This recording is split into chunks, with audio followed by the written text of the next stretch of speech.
Salut et bienvenue à une autre vidéo pour la haine. Aujourd'hui, nous allons étudier la troisième partie du film. Alors, premièrement, on a la scène avec le revolver. Cette scène est vraiment importante puisque c'est à cet instant que nous découvrons que Vince a trouvé le pistolet qui a été perdu pendant les émeutes. La scène se déroule dans une cave ou un sous-sol et elle est très sombre, ce qui crée une atmosphère lugubre. Le pistolet est le centre d'intérêt de cette scène et cela donne à l'arme encore plus d'importance. La façon dont la scène débute est très efficace, puisque Kativitz utilise un zoom rapide du fond du sous-sol jusqu'au pistolet et y ajoute le bruit d'un coup de feu quand Vince pointe le pistolet en direction de la caméra. Vince est en admiration devant cet objet. On a l'impression qu'ils sont supérieurs en le possédant. Il est obsédé avec le pistolet. Le gros plan de la dispute entre Hubert et Vince dépeint un fort contraste entre leurs différents points de vue au sujet du revolver. Tout au long du film, Hubert essaie de persuader Vince que la violence ne sert à rien. Et comme il lui avait dit sur le toit, ça ne vaut pas la peine de passer du temps en prison. Hubert est donc réaliste et paisible, mais Vince est aveuglé par la vengeance et la haine. Saïd se trouve en arrière-plan, ce qui suggère qu'il ne joue qu'un rôle petit dans la scène, mais il montre son ignorance et naïveté en déclarant « Avec un truc comme ça, t'es le boss dans la cité ». Alors c'est la scène avec le revolver qui introduit la violence, l'obsession de Vince avec la violence. Et c'est très important quand on contraste le point de vue de Vince dans cette scène avec la fin du livre où il se rend compte que la violence ne paye pas. Et deuxièmement, on a la scène à l'hôpital. Nos trois jeunes se rendent à l'hôpital pour rendre visite à leur ami Abdel. Une fois qu'ils soient arrivés à l'hôpital, un jeune policier gentil les arrête et leur dit qu'ils ne peuvent pas voir Abdel. J'ai des ordres. Bien que l'agent de police soit calme, le trio s'énerve, mais surtout Vince qui vante d'une manière très arrogante.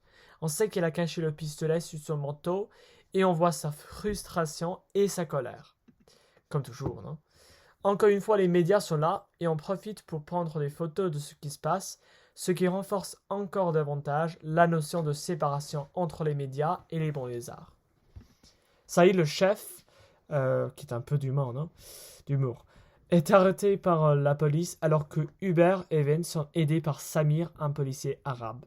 De plus, il apparaît encore une fois que les jeunes ont du mal à garder leur calme et réagissent violemment. La présence du jeune policier ainsi que de Samir indique que Katsouis ne veut pas présenter une situation noire et blanche où tous les policiers sont racistes envers les immigrés. Alors, s'il y avait une question au sujet des policiers, de la représentation des policiers dans le film, ce n'est pas vrai que tous les policiers sont méchants. Alors, il y a quelques-uns qui sont gentils, comme l'agent de police à l'hôpital et Samir aussi. Troisièmement, on a la scène chez Hubert avec sa mère. On voit Hubert déposer de l'argent sur le réfrigérateur pour que sa mère puisse payer ses factures. Bien que la mère sache exactement d'où provient cet argent, elle ne dit rien, elle accepte, car elle n'a pas d'autre choix. C'est dans cette manière que le réalisateur suggère que le trafic de drogue apparaît comme le seul moyen de survivre dans la cité et de surmonter la pauvreté et la précarité à cause de la pénurie sévère de boulot dans la cité. Alors, il y a beaucoup de chômage, non? Spécialement entre les jeunes. Mais ceci n'est pas idéal, et on entend en effet la mère d'Hubert parler de son autre fils qui est en prison à cause de la drogue. Alors c'est dangereux aussi, et c'est très commun aller en prison.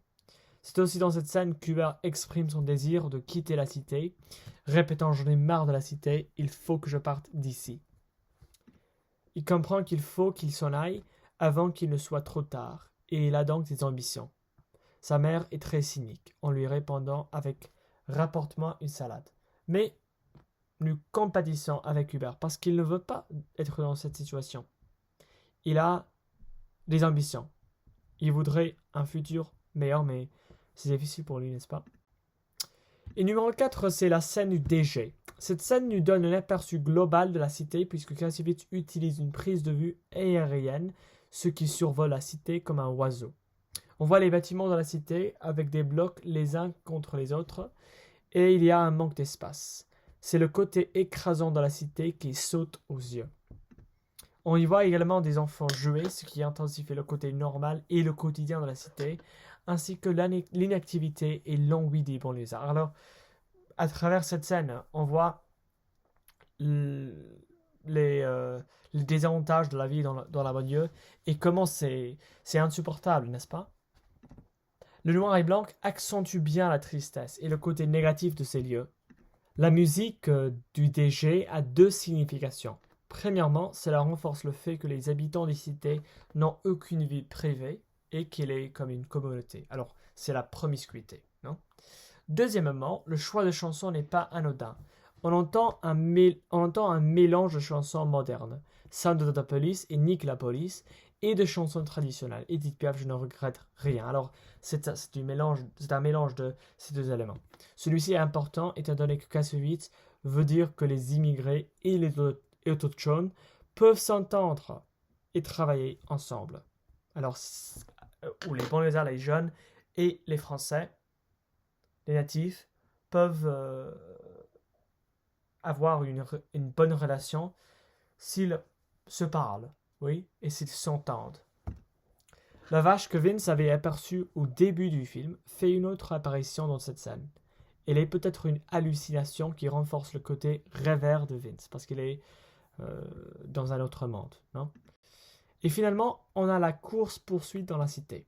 Dans cette scène, nous voyons encore de violentes altercations entre la police et les jeunes banlieusards.